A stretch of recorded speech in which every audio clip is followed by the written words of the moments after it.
Now once more I repeat my same portion. Okay, you listen here. Now we are discussing about present tense. What is present tense? What happens now is called present tense. What happens now is present tense. Okay students. Then uses of simple present. When we use simple present tense to express habitual actions, to express common actions, then universal truth, general present, and to talk about future events that have been decided. In all time we use simple present tense. Okay, once more I repeat the uses of simple present tense to express habitual actions, to express common actions, then universal truth, general present, and to talk about future events that have been decided. Okay. Now I explain with examples. She reads the Bible every day. That is the example of habitual action. She reads the Bible every day, or he sleeps at 9 o'clock.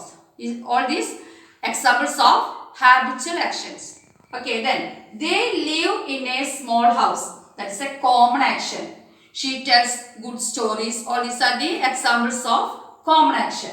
Then the sun rises in the east. The well water is good. All these are the examples of universal truth. The sun rises in the east, the well water is good. Okay, then elephants eat sugar cane. That is the example of general present. Example of general present, elephants eat sugar cane. Then one more, we use simple present tense to talk about future events that have been decided. For example, our Prime Minister leaves for Sydney tomorrow and he is back on Sunday. That action if decided, already decided that action. On that time we use in simple present tense. Okay students? Okay students, next one is past tense. There are three main forms of past tense. Simple past, past continuous tense and past perfect tense. Okay? Now I talk about simple past. We use the past simple for an action that happened in the past and was finished. We use simple past for an action that happened in the past and was finished. The next one, for an action that happened repeatedly in the past. Okay, in these two situations we use simple past. For example, for an action, we watched TV last night.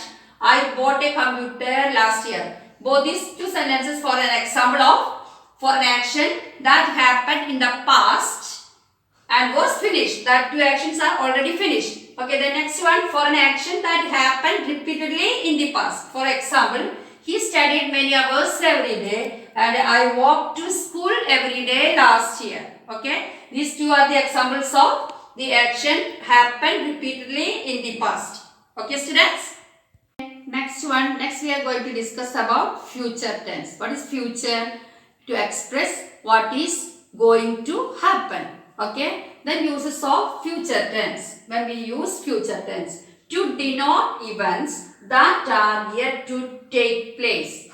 To denote events that are yet to take place. For example, we will meet the president later in the day. We will meet the president later in the day. Then next we use the simple future to denote events in the immediate future.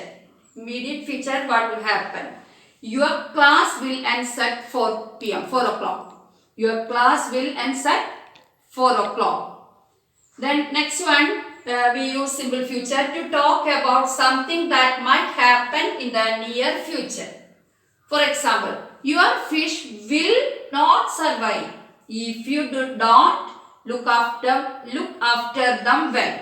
Your fish will not survive if you don't look after them well. Okay. Then next we use simple future to talk about in an action that will happen out of habit or regularity. to talk about an action that will happen out of habits or regularity. For example, my mother will come home from work at 7 today. Okay. Then what is future? Expresses what is happening, happens. What is happen? Okay. Then we use of simple future to denote events that are yet to take place, to denote events in the immediate future, to talk about something that might happen in the near future, and to talk about an action that will happen out of habits or regularity. Okay, students. Then now today we discuss about present tense, past tense and future tense. You copy the notes on the board. Okay. Thank you.